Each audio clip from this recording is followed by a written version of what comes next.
హల్లెలూయా. దేవునికి మహిమ కలుగుగాక. చేరి వచ్చిన సంఘానికి నా తోటి సేవకులకు ప్రభువుల శుభాలు. ఎవరి తండ్రిని మనకు అనుగ్రహించిన విధానం బట్టి దేవునికి ఘనత మహిమ ప్రభావాలు యుగయుగములు కలుగును గాక. ఇటు ఆసక్తిని మీరు కనపరిచి ఆయన సన్నిధిని సంతోషించాలని తృష్ణ చేత విజ్ఞాపన చేస్తూ మరి ఈ రీతిగా రాత్రికాల సమయంలో దినమంతా పని చేసుకుంటూ ఆయన సన్నిధిలో కనబడే వాక్యాన్ని కొరకు ఆశతో వచ్చిన అందరినీ ప్రభు ఇంకా దీవించి ఆశ్రయించిన గాక. మరొకసారి మీకు అందరికీ ప్రభు శుభాలు. మనం చదువుకున్న ధ్యాన గ్రంథంలో నుంచి అపోస్తల కార్యము 4వ అధ్యాయము మొదటి కొన్ని మాటలు మనం ధ్యానం చేసుకుని ముందుకెళ్దాం. వారు ప్రజలతో మాట్లాడుచుండగా యాజకులను దేవాలయ అధిపతి సద్దుకయ్యులను వారు ప్రజలను బోధించుటకును యేసును బట్టి మృతులలో నుండి పునరుత్థానం కలుగునని ప్రకటించడం చూసి కలవరపడి వారి వీధికి వచ్చి వారిని బలాత్కారంగా పట్టుకొని సాయంకాలం అయినందున మరునాటి వరకు వారిని కావలిలో ఉంచింది. వాక్యము వినిన వారు అనేకులు నమ్మిరి. వారి పురుషుల సంఖ్య ఇంచుమించు 5,000 ఆయన. సరిపోతుంది. పిల్లలు గతించిన వారంలో విన్న మాటలు 3వ అధ్యాయంలో విన్న మాటలు మనకు బాగా సుపరిచితం. అవన్నీ మనకు జ్ఞాపకం ఉన్నాయి. అక్కడ సందర్భంలో ప్రత్యేకంగా కనిపించిన మాట ఏంటంటే, ఒక ఆయన దేవుని దగ్గర శృంగారమైన ద్వారం దగ్గర నిలబడి ఉన్న భిక్షపడుతున్న ఒక కుంటివాడిని పేతురు యోహాను స్వస్థపరిచారు. అది బాగా తెలుసు కదా పిల్లలు. అది అద్భుతము. అంతవరకు శిష్యులు అంత అద్భుత రీతిగా స్వస్థపరిచింది అది మొట్టమొదటిది. అంతకుముందు జరిగినట్టుగా మనకు దయ్యాలు వెళ్ళగొట్టినట్టుగా స్వస్థపరిచినట్టుగా ప్రభు వారి కాలంలో ఉన్నప్పుడు కొన్ని చూసాం. కానీ ప్రత్యేకం 12 మంది స్వస్థపరిచినట్టుగా మనకు కనిపించదు. కొన్ని సందర్భాల్లో మాకు దయ్యం లోపడతలే ప్రభు అని వెళ్ళినప్పుడు ఇంకనూ అల్పవిశ్వాసాల ఇంకా ఎంతకాలం మీ దగ్గర ఉండును ఎంత ఉండును అని చెప్తూ అది ప్రార్థన వలన అనే మాట అక్కడ ప్రస్తావిస్తూ కోట్ చేస్తూ ఉంటాడు. ఉపవాస ప్రార్థన వల్లనే ఇది జరుగుననే మాట ప్రభు చెప్పిన మాట మనం వింటూ ఉంటాం. అలాగే ఇక్కడ ప్రభు వచ్చి వెళ్ళిపోయిన తర్వాత పరిశుద్ధాత్మను పొందుకున్న తర్వాత పేతురు గారు చేసిన మొట్టమొదటి స్వస్థత కార్యంగా మనం చూస్తున్నాం. అంతే కదండి. మన పేతురు గారే జరిగించాలని మనం ఎక్కువగా వింటూ ఉంటాం. కానీ ఇందులో ప్రత్యేకంగా ఆ సందర్భాన్ని 4వ అధ్యాయంలో ఆ సందర్భాన్ని గురించిన డిస్కషన్ ఇందులో ఎక్కువ కనబడుతుంది. ఆ ప్రశ్నలో ఆ వీనికిడి ఎక్కువైపోయింది. అక్కడ మాట్లాడుతున్న మాట ఏంటంటే, వారు ప్రశ్నలో మాట్లాడొచ్చుండగా అంటే ప్రసంగాన్ని పేతురు గారు చేస్తున్న సందర్భంలో యాజకులను దేవాలయపు అధిపతి సద్దుకయ్యులను వారు ప్రజలకు బోధించటయు యేసును బట్టి మృతుల నుండి పునరుత్థానం కలుగునని ప్రకటించటయు చూచి కలవరపడిపోయారంట. అంటే ఎక్కువగా చెప్పాలంటే 2 కోవలు మనకు ఎక్కువ తెలుసు. అపోస్తల కార్యంలో పౌలు గారి సందర్భంలో కూడా ఈ సంఘటనే మళ్ళీ ఎదురవుతూ ఉంటుంది. ఒకరు సద్దుకయ్యులు, ఇంకెవరు అక్కడ 2 కోవాలుగానే ఉంటున్నారు. సద్దుకయ్యులు 2 జాతులు ఉంటారు. సుంకలు ఉంటారు, సద్దుకయ్యులు. వీళ్ళు కూడా యూదులే, వాళ్ళు కూడా యూదులే. అందులో ఒక తెగకు సంబంధించిన వారే. కింద సద్దుకయ్యులు ఉన్న మాట ఏంటంటే వీళ్ళు ఏమంటున్నారంటే, వీళ్ళేమన్నమాట వారు ప్రజలు ఉన్నప్పుడు ఈ సందర్భం వచ్చింది. ఈ మనం ఇంకా 21వ అధ్యాయం 22వ అధ్యాయం సందర్భాలు చూస్తూ ఉంటే పునరుత్థానం లేదని చెప్పి సద్దుకయ్యులు కనబడుతూ ఉంటారు. వాళ్ళు పునరుత్థానం లేదంటారు. దేవదూతలు కానీ పునరుత్థానం కానీ ఇది లేని మాట వారు నమ్ముతూ ఉంటారు. అందులో కొన్ని రకాల తెగలు మనకు కనబడుతూ ఉంటాయి. ఇక్కడ సందర్భాలు మాట్లాడుతుంటే అధిపతులు ఉన్నారు, అంటే యాజకులు ఉన్నారు, సద్దుకయ్యులు ఉన్నారు. వీరందరూ ఉంటుంటే యేసును బట్టే మృతుల పునరుత్థానం జరుగుతుందని ప్రకటిస్తున్నారంట. అంటే మృతుల పునరుత్థానమే సర్వసాధారణంగా వీళ్ళు నమ్మరు. ఆ సందర్భంలో యేసును బట్టే జరుగుతుందనే మాట నన్ను విని వారు కలవరపడుతున్నారు. ఎందుకు ఈ మాటలు ప్రకటిస్తున్నది వారు కలవరపడుతున్నారు. అలాంటి తరుణంలో వారి మీదికి వచ్చి వారిని బలాత్కారంగా పట్టుకొని సాయంకాలం అయినందున మరునాటి వరకు వారిని కావలిలో ఉంచిరి. ఆ రోజు ప్రసంగంలో విన్న వారిలో వాక్యం విన్న వాళ్ళు అనేకులు నమ్మిరి. వారిలో పురుషుల సంఖ్య ఇంచుమించు 5,000 మంది. ముందు ప్రసంగంలో పౌలు గారి పేతురు గారి ప్రసంగంలో ఎంతమంది? 3,000 మంది పురుషులు మాత్రమే అన్నాడు. ఇంకా స్త్రీలు ఎంతమంది ఉండవచ్చు మనం చెప్పలేదు, అంచనా కూడా లేదు. తర్వాత 3,000 తర్వాత ప్రతిదినము అనుదినము వారితో చాలా మంది చేర్చబడింది. అలా మళ్ళీ ఒక ప్రసంగాన్ని చేస్తున్నాడు. ఆ రోజు రక్షణ వచ్చేవారు కాకుండా మళ్ళీ ఇక్కడ 5,000 మంది కనబడుతున్నారు. ఈ రోజు అక్కడ ఉన్న మాటలు ఏంటంటే అధిపతులు సద్దుకయ్యులు ఈ మాటలు విని వారి మీదికి వచ్చారు. బలవంతంగా పట్టుకొని వెళ్ళిపోయినప్పుడు జరుగుతున్న సందర్భాన్ని కింది భాగం చెప్తున్నాను చూడండి. ప్రధాన యాజకుడు అన్నయ్య కయ్యు యోహాను అలెస్తాములో ప్రధాన యాజకుని బంధువులందరూ వారితో కూడా ఉండేవి. వారు పేతురును యోహానును మధ్య నిలబెట్టి, మీరు ఏ బలము చేత ఏ నామను బట్టి దీన్ని చేసిద్రని అని అడుగుతున్నారు. ఏ నామమును బట్టి ఏ బలము చేత ఏ నామమును బట్టి ఏం చేశారు వాళ్ళు? అంతకుముందు అధ్యాయంలో స్వస్థపరిచారు. వీళ్ళకి ఆశ్చర్యం ఏంటంటే అది కూడా మళ్ళీ ఎక్కడన్నా గతించే వారిలో మనం విన్నాం. దేవాలయం దగ్గర జరుగుతుంది, ద్వారం దగ్గర జరుగుతుంది. అదంతా చూసి ఆశ్చర్యపడిపోయారు. వాడు గంతులు వేస్తూ వారితో పాటు దేవుని స్తుతించుతూ వెళ్ళిన మాట మనం ఎక్కువ విన్నాం. ఇది ప్రజల్లోకి వెళ్ళిపోయింది. ఎందుకంటే అది అంతవరకు ఆశ్చర్యం ఉంది. ఇంకా చెప్పాలంటే అతని వయసు అంట 40 సంవత్సరాలు ఉంటుందంట. 40 సంవత్సరాలు ఉంటుందంట. అవును కదండి? 40 సంవత్సరాలు అంటే ఇప్పుడు మనం ఒకసారి 40 సంవత్సరాలు వెనక్కి వెళ్ళిపోండి. ఈ సంఘటన జరుగుతున్నదే అప్పటికి ప్రభు ఇతని కంటే అంటే ఇతని ముందు ఉంటాడు ప్రభు కంటే. అంటే శరీరధారిగా వచ్చిన కాలంలో మన పరిగణలోకి తీసుకుంటే ప్రభు వారు 33 సంవత్సరాలు కాబట్టి ఇతనికి అప్పటికి ఎన్ని సంవత్సరాలు ఉన్నాయి? 40 సంవత్సరాలు ఉన్నాయి. అంటే ప్రభు కంటే ముందుగానే శరీరధారిగా ఇతను వచ్చేసాడు. అప్పటి నుంచి పుట్టినది మొదలుకొని కుంటివాడే ఉన్నాడు. అందరికి ఏంటంటే తెలిసిన విషయం ఏంటంటే ఇతను కుంటోడని అందరికి తెలుసు. అలాంటి వీడి స్వస్థత పొందిన వారికి మీరు ఏ బలం చేతను ఏ నామమున దీన్ని చేసిద్రని అడగగా పేతురు పరిశుద్ధాత్మతో నిండిన వాడే ఇట్లను ప్రజల అధికారులారా పెద్దలారా ఆ దుర్బలునికి చేయబడిన ఉపకారమును గూర్చి వాడు దేని వల్ల స్వస్థత పొందనని నేను మమ్మను విమర్శించుతున్నారు అని అంటున్నాడు. ఎందుకంట ఆ దుర్బలుకి ఏదో జరిగిపోయింది, స్వస్థత జరిగిపోయింది, దాని గురించి మమ్మల్ని ఎందుకు విమర్శిస్తున్నారు? వీరన్న మాటలు మనకు ఆశ్చర్యం ఏంటంటే అంతవరకు కని విని ఎరిగిన సంఘటనలు లేవు. వీరు అడిగే మాటలు ఎవరంట? ప్రజల అధికారులు అన్న మాటకి ఇంకా ముందే మనం యాజకులు, సద్దుకాయలు. అందులో ఒక కోవ చెందిన వాళ్ళు సద్దుకాయలు. అంతేగాని వీరందరూ కూడా యూదులకు సంబంధించిన యెరూషలేము దేవాలయం జరుగుతుంది కాబట్టి అక్కడ ప్రచారంలో ఆదరణ పొందిన వారు, అధికారులు. ఇంకా చెప్పాలనుకుంటే వారే ధర్మశాస్త్రాన్ని బోధించేవారు. అంతవరకు వారు చేయంది కొంతకాలంలోనే పెంతెకొస్తు పండుగ దినం తర్వాత ప్రభు వెళ్ళిపోయిన ఆయన ఆత్మ పొందుకున్న తర్వాత ఈ పెంతెకొస్తు పండుగ దినం ఆత్మ పొందుకున్న తర్వాత త్వరితమైన కాలంలోనే అద్భుతం జరిగింది. మొట్టమొదటి స్వస్థత జరిగింది. మనం ఎలాగైతే కానా అనే ఇందులో ఊరిలో ప్రభు చేసిన సూచక్రియ ఎలాగైతే మనకు బాగా జ్ఞాపకమో ఇది మొట్టమొదటి అద్భుతం పేతురు గారి ద్వారా దేవుడు జరిగించిన అద్భుతం. ఇది కూడా ప్రచారధారణ అంతగా ఎక్కువైపోయింది. దీన్ని బట్టే వారిని పట్టుకొని అందరిలోకి తీసుకుని వచ్చి విమర్శిస్తున్నారు. అప్పుడు పేతురు గారు కదా గతించే వారు మనం జ్ఞాపకం చేస్తున్నాం. అతనైతే ఎదుటి వారితో ఎలా మాట్లాడో బాగా తెలుసు. అదే మాట్లాడుతున్నాడు. అంటే అలానే యాజకులు కదా వారికి రెస్పెక్ట్ ఇవ్వద్దనే ఉద్దేశం లేదు. అందుకని ప్రజల అధికారులారా పెద్దలారా ఆ దుర్బలునికి చేయబడిన ఉపకారంను కూర్చి వాడు దేని వల్ల స్వస్థత పొందడని నేడు మమ్మల్ని విమర్శించినారు కనుక ఇప్పుడు దానికి ఆన్సర్ నేను చెప్తాను వినండి అన్నట్టుగా చెప్తున్నాడు. మీరందరూ ఇశ్రాయేలు ప్రజలందరూ తెలుసుకోవాల్సినది ఏమనగా మీరు సిలువ వేసినట్టు మృతుల్లో నుండి దేవుడు లేపినట్టు నజరైన యేసుక్రీస్తు నామముననే వీడు స్వస్థత పొంది మీ ఎదుట నిలుచుచున్నాడు అన్నాడు. ఆయనకు అంత ధైర్యం ఉండడం ఎంత గొప్పగా చెప్తున్నాడు.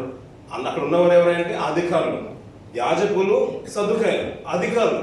మరి వారు ఎవరో మళ్ళీ రోమ ప్రభుత్వం చెందినవారు కానే కాదు. వాళ్ళు ఎవరంటే ఇంకా చెప్పాలంటే యూదులు, ఇశ్రాయేలు.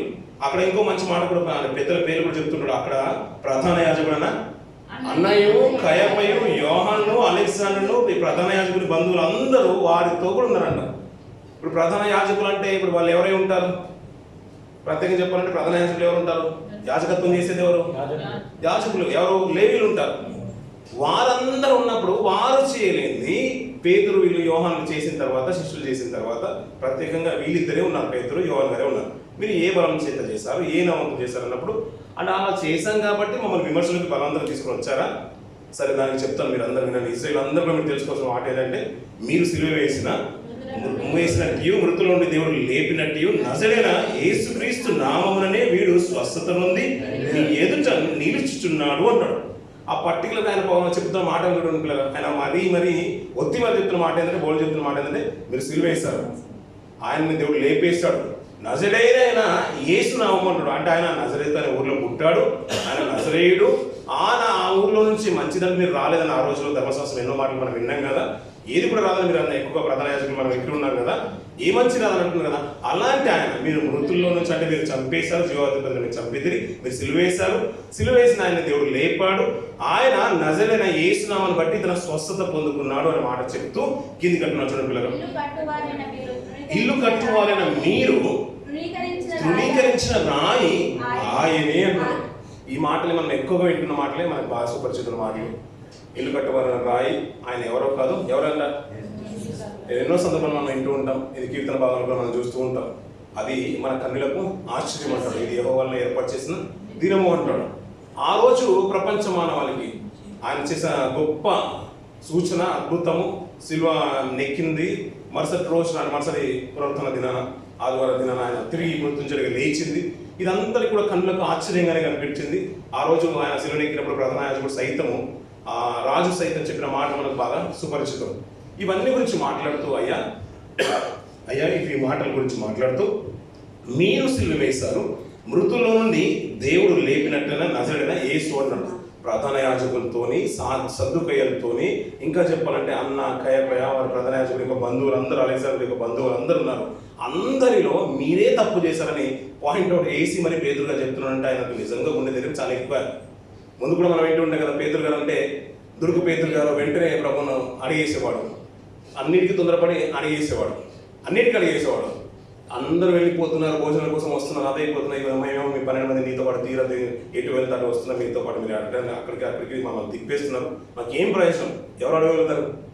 రండి, మనం ఒక ఆడవాళ్ళ ఉంది, మనం దుబాయ్ వెళ్తున్నాం, వాష్ కోసం అనే ఇద్దరు పట్టుకెళ్ళాను, మీరు వెళ్తారు, పైన కూర్చుంటారు, మీరు ప్రార్థనిస్తారు, పాట పాడతారు, ఏదో అయిపోతారు, మాకేం ప్రయోజనం అని మీరు అందరూ అనుకోండి. అలా అడుగుతారా మీరు? అడగదానికి కొద్దిగానే మీరు సంకోచిస్తారు కదా, అయ్యో ఆడదానికి వెళ్తున్నాం, అక్కడ కూడా వాక్యం వింటాం, పాట పాడదాం, అది ఇక్కడ మాకు దొరకదని అనుకుంటాం. కానీ తీరా వెళ్తున్నాం, వస్తున్నాం, 2 గంటల ప్రయాణము, మళ్ళీ అక్కడ 4 గంటలకు వచ్చినాం, భోజనం చేసి ఎప్పుడో 2 గంటలకు వచ్చిన తర్వాత ఎందుకు వెళ్ళామని మన మనసులో అనుకుంటాం కదా, తీసుకెళ్ళిన సేవకులు అడుగుతారా మీరు? కానీ ప్రభువుని అడిగేసారు ఆయన, ఇన్నేళ్ళు తిప్పుతున్నాం, 3.5 సంవత్సరాలు 3 ఏళ్ళు తిప్పేసాం, ఇప్పుడు మా ప్రయోజనం ఏంటి అన్నప్పుడు ప్రభు చెప్పిన మాట కూడా మనకు బాగా తెలుసు కదా పిల్లలు. నా నిమిత్తం అన్నతమ్ములను, అక్క చెల్లెలను, తల్లిదండ్రులను, ఇంటినైనను, ఆస్తులైన ఒకరు విడిచిపెట్టుకుంటే ఈహమందు అంటే 100 రెట్లు పొందుకుంటారంట. పరమందు నిత్య జీవనం కూడా మీరు స్వతంత్రించుకున్నాను. నేను నిత్య జీవనం ఇస్తాను, నిత్య జీవనం తప్పకుండా ఇస్తాను. మరి ఒకళ్ళు నేను విడిచిపెట్టుకుని వచ్చేసి నీకు 100 రూపాయలు నా దగ్గర 100 ఉన్నాయి, కానీ ఏమైనా 100 వేసాను. మరి మళ్ళీ ఎలా అంటే 100 వేస్తే దానికి 100 అంతలు ఇస్తాను నేను. ఎక్కడ? ఈహమందు. పరలోకంలో మనం ధనం సంపాదించుకుని ఏం ప్రయోజనం చెప్పండి? ధనం అంటే అది నిత్యజీవం గురించి మనం మాట్లాడుకోవాలి. దేవుని కొరకు ఖర్చు పెడితే దేవుడు అంతకంటే అత్యధికంగా ఇస్తాడు. ఇక్కడ కూడా దేవుని కొరకు యథార్థమైన మనసుతో ఇస్తే దేవుడు మర్చిపోవడానికి అన్యాయస్తులు కాదు పిల్లలు.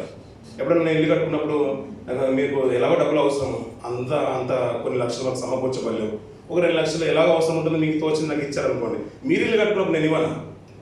అది మానవ తత్వం అంటారు, మంచి మనసు అనుకుంటారు.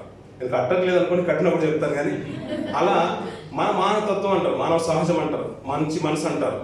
మరి దేవుడికి ఇచ్చింది దేవుడు మర్చిపోతారు పిల్లలు. ఎప్పటికీ మర్చిపోడు పిల్లలు. దేవుడు అన్యాయస్తుడు కానే కాదంటాడు, మేలు మనుషులకు దేవుడు అన్యాయస్తుడు కాదు అంటాడు. అందుకని నేను 100 రెట్లు ఇస్తాను అన్నాడు. ఈహమందు అనే మాట పర్టికులర్ చెప్తున్నాడు. ఆ మాటని మనకు జ్ఞాపకం చేస్తాను.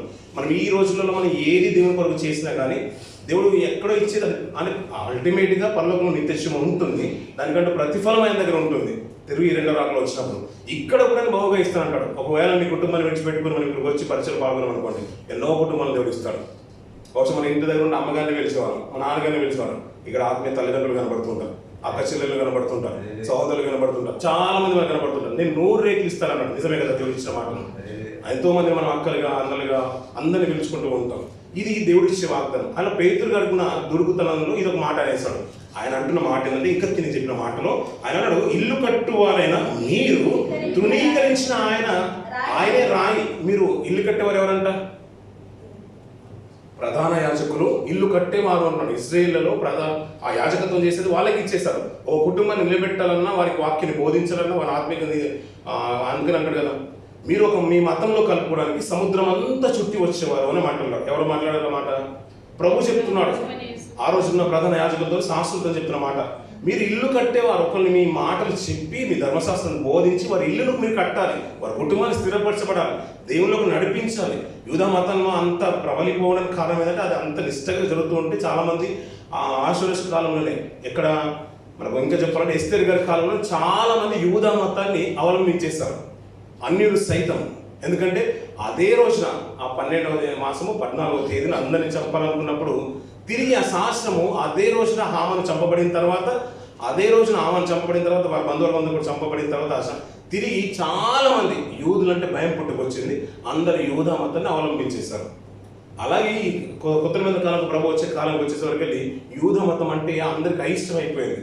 ఎవరు కొత్త వారు దాని దేవుడికి దగ్గరికి వెళ్తున్నారు, అంత నిష్టగా ఉన్నారు కదా, మేము కూడా నేర్చుకుంటాం, మేము కూడా దేవుని దగ్గరికి వస్తామనే మా ఆలోచనలు మారిపోయాయి. అందుకని మేము ఒకటి మీ మతంలో కలుపుకోవడానికి మీరు సముద్రం అంతా తిప్పేసుకొని వస్తారు, తీర సముద్రం అంతా తిరిగిన తర్వాత ఎవరికి మనసు ఉంటుంది అక్కడ రావడానికి, అందుకని రావట్లేదనే మాట ప్రధాన యాజకుడు చెప్తుంటాడు.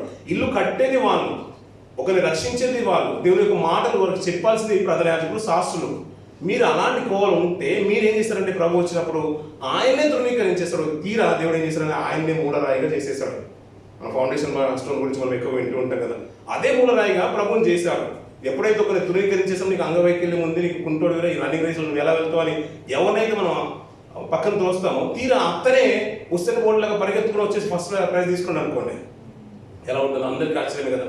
ప్రభువుని ఎలాగైతే సమాజం ఆ రోజు వ్యతిరేకించిందో, తీరా ఆయన ద్వారానే ప్రపంచానికి మోక్షం అంటున్నాడు. కిందికి మార్చడానికి కదా, మరి ఎవరి వలనను రక్షణ కలగదు, ఈ నామముననే మనము రక్షణ పొందవలెను కానీ ఆకాశం క్రింద మనుషులు ఇవ్వబడిన మరి ఏ నామమున రక్షణ పొందలేము అనే అంటున్నారు. పేతురు చెప్పిన మంచి మాటలలో, గొప్ప మాటలలో, బలమైన మాటల్లో ఆ రోజు యూద మతాలంతా కూడా కదిలించేది చేసిన మాటలలో ఇది ఒక గొప్ప మాట. శాస్త్రులు పరిశీలు కూడా భయపడిపోయిన మాటలలో, అతనికి వ్యతిరేకమైన మాటల్లో ఇదొకటి. ఏ నామంలో రక్షణ లేదంటున్నాడు. ఆ వారెవరంటే ఇంకా ప్రధాన యాజకులు. ఇంకా చెప్పాలంటే అన్న కయప గురించి మనం ఎక్కువగా వింటూ ఉంటాం. అన్న కయపలని పాటల గురించి మనం పాడుతూ ఉంటాం. వీరంతా బంధువర్గం పెద్దలందరూ ఉన్న సమక్షంలో దేవుడు యెహోవా తప్ప వేరే దేవుడు ఈ లోకంలో లేడని ప్రకటించి తత్వం వారికి యేసే దేవుడు, ఆయన ద్వారానే రక్షణ ఉంది, మీరే చంపేశారు, దేవుడు అతన్ని లేపేశాడు, ఆయన ద్వారానే స్వస్థత ఉంది, ఆయన వల్లనే ఈ 40 ఏళ్ల నుంచి కుంటోడైన ఈయన లేచి నిలబడుతున్న గంతులేస్తున్నాడు. దానికి కారణము మా ప్రభువు రక్షకుడు యేసు అంటున్నాడు. వీళ్ళందరూ చెప్తున్న మాట ఏంటంటే, మీరు కట్టేవారు అలాంటి స్వస్థతలు మీరు చేసేది ఈ రోజు దేవుడు మా ద్వారా చేపిస్తున్నాడే కారణం ఏంటంటే మన ప్రభువు అని చెప్తున్నాడు. ఇల్లు కట్టేవారు ఆ రోజులలో శాస్త్రులు, పరిసరులు, ప్రధాన యాజకులు. ప్రభు వచ్చి వెళ్ళిపోయిన తర్వాత ఆ కట్టే బాధ్యత అపోస్తలుల మీద పెట్టేశాడు. వారు వెళ్తూ అనేకుల్ని శిష్యులుగా చేస్తూ నేటి క్రైస్తవ సంఘాల్లో ఈ రోజుల్లో మన మీద బాధ్యత పెట్టేశాడు. వాక్యాన్ని ప్రకటించి అనేకుల్ని రక్షణకు పంపించాల్సిన బాధ్యత ప్రతి ఒక్క క్రైస్తవుడి మీద ప్రభు పెట్టేశాడు. అవును కదండి, కట్టాలంట, మనం ఒకరి జీవితాలు కట్టాలంట, దేవుని మాటలు చెప్పి వాళ్ళని కట్టాలంట. అందుకనే మనం తుదమట్టుకు ఆ రక్షణ కాబట్టి మనమే ఇల్లు అనే పౌలు గారు ఎబిల్ రాసిన పత్రిక మనం వింటూ ఉంటాం. మనమే ఇల్లు అంట. మరి కట్టేది ఎవరయ్యంటే కట్టేది ఎవరయ్యంటే దేవుని వాక్యాన్ని బోధించే ఆ రోజున్న శాస్త్రుల పరిశీలు, ఆ తర్వాత వచ్చిన అపోస్తులు. అలా అపోస్తులు కడుతున్నారు, వారి ద్వారా ఈ స్వస్థత జరిగింది. అది ఎవరి నామం అయ్యా అంటే యేసు నామం అని చెప్తున్నాడు పిల్లలు. ఇంకొక మంచి మాట నేను జ్ఞాపకం చేస్తాను. అంటే మూలరాయి అనే మాటకు ఎవరు మూలరాయి అంట? మూలరాయి ఎవరు? యేసుక్రీస్తు. ఇంకో మాట ఏంటంటే పేతురు గారితో ప్రభు అన్న మాట ఏంటంటే, అయ్యా పేతురు, అందరూ ఏమేమో మాట్లాడుతున్నప్పుడు నువ్వు ఎవరయ్యా అని లోకంలో మాట్లాడుతుంటే కొందరు ఏమి అనుకుంటున్నారు, కొందరు యోహన్ అనుకుంటున్నారు, ప్రవక్త అనుకుంటున్నారు, ఆ ప్రవక్త అనుకుంటున్నారని చాలా మంది అనుకుంటున్నారు. మరి పేతురు నువ్వేమనుకుంటున్నావు అంటే సర్వోన్నతుడైన దేవుని కుమారుడు అని అంటున్నాడు. అప్పుడు వెంటనే ప్రభు అన్న మాట ఏంటంటే, పేతురు నువ్వు ధన్యుడవు, పేతురు నువ్వు ధన్యుడు, నా తండ్రి పరలోకమందున్న తండ్రి నీకు బయలుపరిచినవి తప్ప ఈ మాటలు నీకు అందవి కావు. అందుకనే నీ మీద ఏమంటాడు, నువ్వు పేతురు నువ్వు కేఫము అంటాడు. ఆ మాట చూడు పిల్ల, అపోస్తలుల పాదాలు మరి ఇంకొచ్చాడు 15 వర్షాలు పిల్లలు.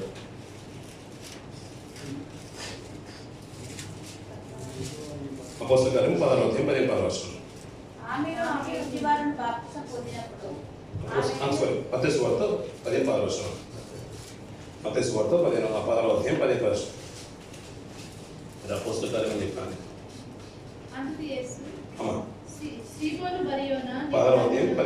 అందుకు ఆయన మీరైతే నేను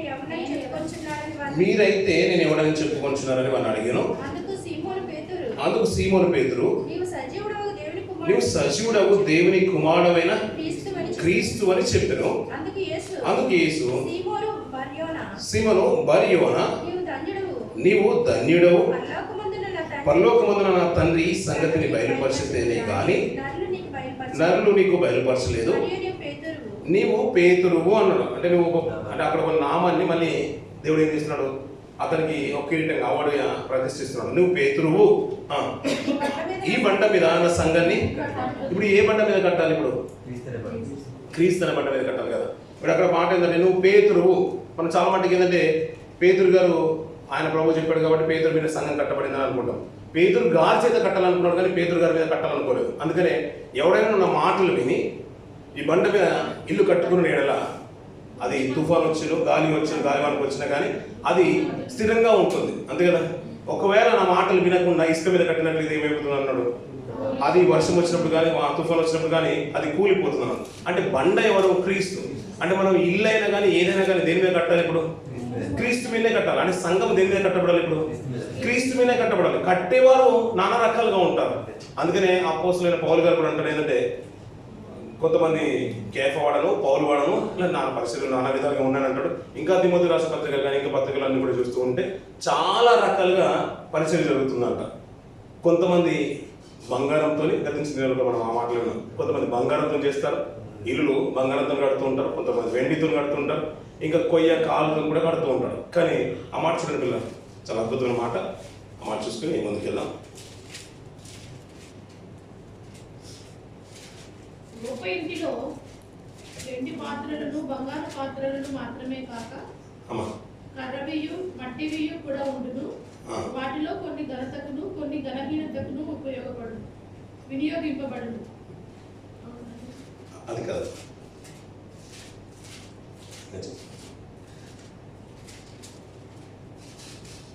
పౌలు రాష్ట్ర పత్రికల నుంచి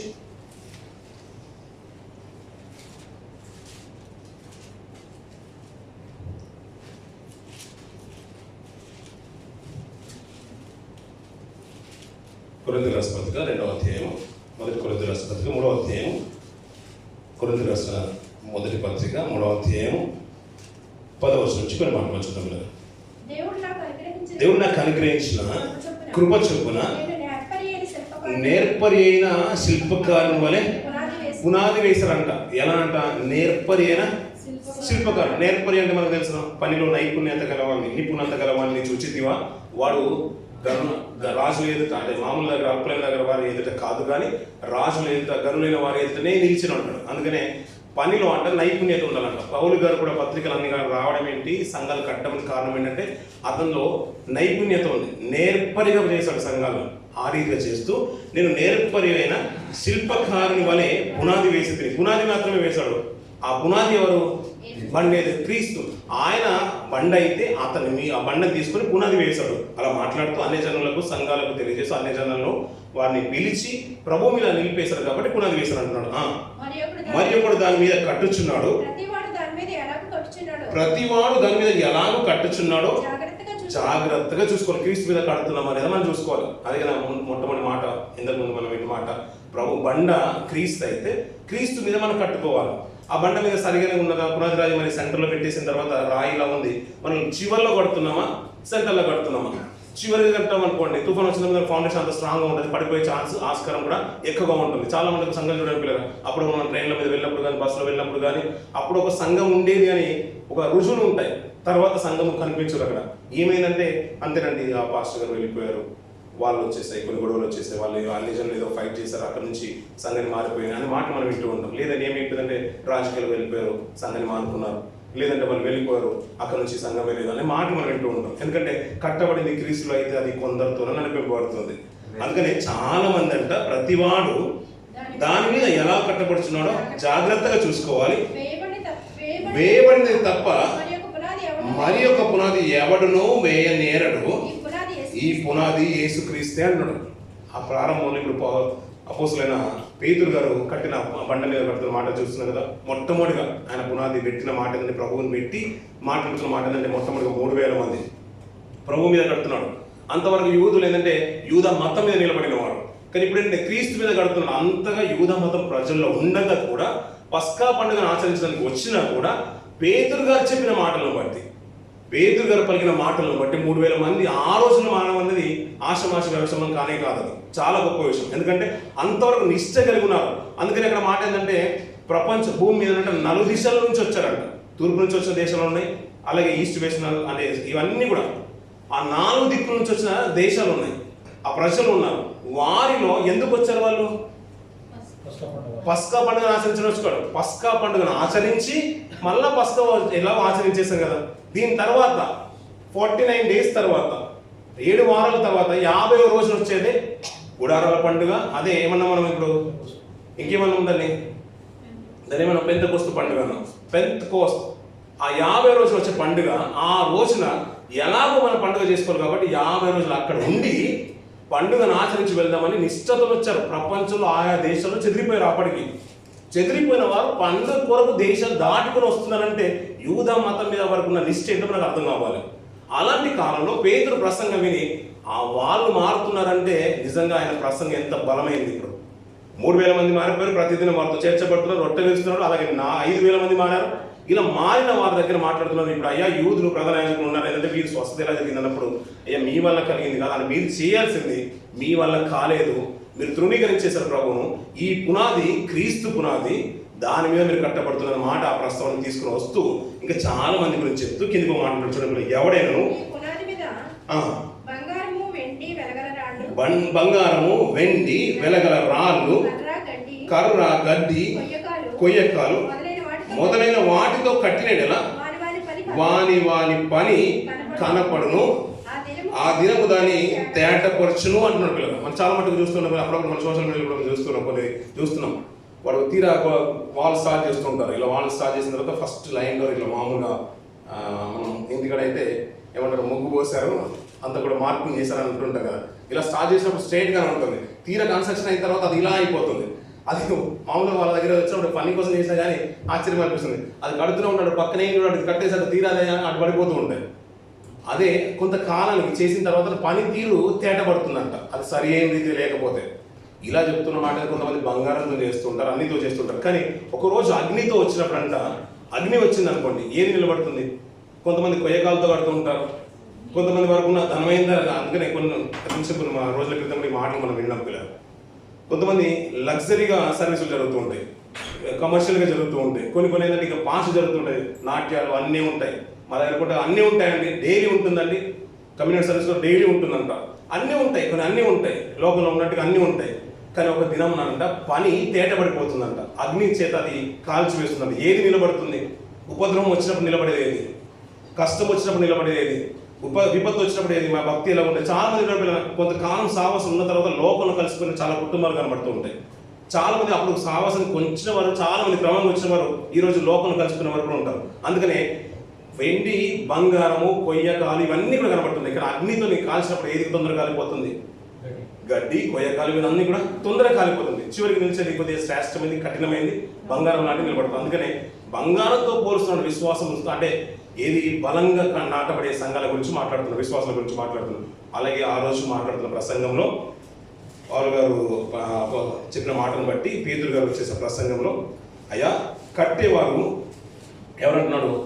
మీరు ఆ కట్టిన వారు మీరు, కానీ మీరు తృణీకరించిన రాయి ఆయనే, ఆ రాయి మూలకు తలరాయను, మరి ఎవరి వల్లనూ రక్షణ కలగదు. అందుకని అన్న గారు పిల్లలు, పునాది క్రీస్తు అయితే ఆ రోజు అన్న మాట ఏంటంటే, పేతురు నువ్వు చాలా అద్భుతమైన మాట మాట్లాడేస్తావు కాబట్టి ఈ ఆప్షన్ ఏంటంటే ఈ ఆపర్చునిటీ నేను నీకు ఇస్తాను. మొట్టమొదటిగా నా మీద కట్టే అవకాశం ఎవరికి ఇస్తాను? నేను నీకు ఇస్తానన్న మాట, ఆ మాట మీద కట్టేస్తానన్నాడు. అంతే. మీరు ఏదైతే ఈ లోకంలో నువ్వు బంధిస్తావో అది పరలోకంలో కూడా బంధింపబడుతుంది. నువ్వు ఏదైతే ఇక్కడ అయితే ఓపెన్ చేస్తావో విప్పుతావో అది పరలోకంలో కూడా విప్పబడుతుంది. ఆ సంఘం ఏదైతే కట్టబడుతుందో దాని దగ్గరనంట ఏది నిలవజాలంట? పాతాళము నిలవచాలం అంటున్నాం. ఎందుకంటే ప్రతి ఒక్క మనుషులు పాతాళంలోకి వెళ్ళిపోవాల్సిన వారే, నరకంలోకి వెళ్ళిపోవాల్సిన వారే. కానీ ఒకవేళ సంఘంలో ఉంటేనంట వాని ఎదుగుతున్నంట పాతాళ ద్వారాలు నిలువనేరవు అంటున్నాడు పిల్లలు. అంత గొప్ప ఆధిక్యత, అంత గొప్ప స్థితి దేనికి ఇచ్చాడంటే సంఘానికి ఇచ్చేశాడు. ఆ మొట్టమొదటిగా కట్టే అవకాశాన్ని, ఆ భాగ్యాన్ని పేతురు గారికి ఇస్తున్నాడు. అందుకనే మీరు వస్తారు, మీరే అనే మాట వారితో మాట్లాడుతున్నప్పుడు వారి హృదయంలో నొచ్చుకునే మాట మనం వింటూ ఉంటాం. అయ్యా ఇది మాకు దేవుడు ఇచ్చేసారు. ఈ నామను బట్టి ప్రకటించిన విధానం బట్టి వారు స్వస్థతను పొందారు, వాక్యం విన్నారు, కింది గురించి మాట్లాడుతూ అనేకులు వచ్చేస్తారు. కానీ ఈ మాటలు అయిన తర్వాతనంట వారు పేతురు యోహానుల ధైర్యం చూసినప్పుడు వారు విత్తలేని పాములని గ్రహించి ఆశ్చర్యపడి వారు యేసుతో కూడా ఉండిన వారని గుర్తిరిగిరి అంటున్న పిల్లలు. ఆ స్వస్థత పొందిన మనుషుడంట వారితో కూడా నిలిచిండ చూసి ఏమీ ఎదురు చెప్పలేకపోయేది ఏంటో పిల్లలు. ఇలాంటి మాట, అద్భుతమైన మాట ఈ ప్రసంగంలో కనబడుతుంది. దాని గురించే అతను స్వస్థత పొందుకున్న విధానాన్ని బట్టి ఇక్కడ జరుగుతుంది. ఈ సంఘటనలో మనకు ఎక్కువ కనిపించే మాటలు ఏదైతే వీరికి కలిగిన మొట్టమొదటి తిరస్కారం కనబడుతుంది, అంటే వ్యతిరేకత కనబడుతూ ఉంటుంది. వారిని ఈడ్చుకుని బలంతో పట్టుకోవడము, ఇంకా వారితో మాట్లాడుతూ వారిని పట్టుకొని ఏదైనా చేయాలని ఆశ ఉంటుంది, కానీ వారికి సభలో వాటి ప్రశ్నల్లో ఆదరణ ఎక్కువైపోతుంది.